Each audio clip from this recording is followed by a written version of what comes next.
di Denmark sendiri, Kak, kita ini negara dengan korupsi terendah di dunia. Jadi top 3 korupsi terendah di dunia ya. Jadi memang pemerintahnya itu sudah bisa dapat dipercaya.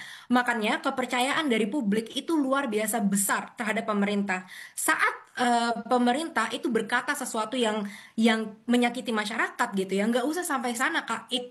Itu namanya cacian dan makian dari masyarakatnya luar biasa besar. Karena apa? Karena mereka itu dibayar dari gaji hasil pajak rakyat, dan pemerintah di sini tidak diperlakukan dengan spesial sama sekali, Kak. Karena tadi yang sudah ditunjukkan ya, mereka gajinya cuma 1,9 kali lebih besar dibandingin UMR. Mereka tidak ada, Kak, namanya tunjangan rumah dinas, tidak ada namanya tunjangan mobil pribadi. Yang diberikan adalah mereka dikasih kartu transportasi gratis untuk naik bus dan kereta. Sehingga di sini kalau kita mau ketemu dengan wakil parlemen, itu mudah sekali, Kak. Orang mereka ke sekolah, ke kantor aja kadang-kadang bersepeda gitu kan.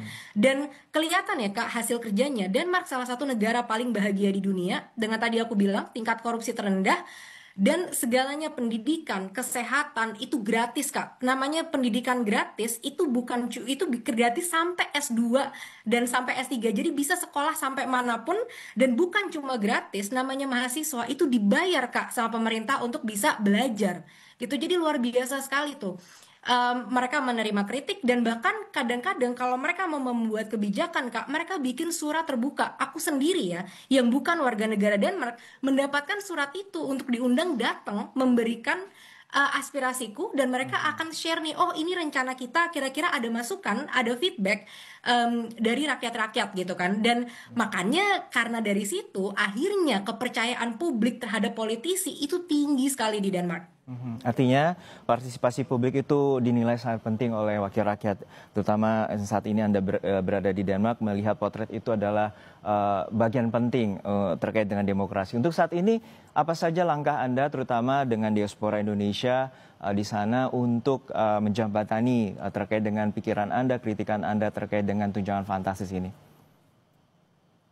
Iya, Kak, dan sebagai bangsa Indonesia ya, yang lahir dan besar di Indonesia, aku cinta sekali dengan tanah airku, dan melihat keindahan negara lain, keadilan, kesejahteraan seperti ini, itu ngebuat hati aku hancur ya, Kak, setiap hari. Karena aku melihat negara-negara ini bukan negara kaya, mereka nggak punya apa-apa, Kak. Mereka cuma punya sumber daya manusia.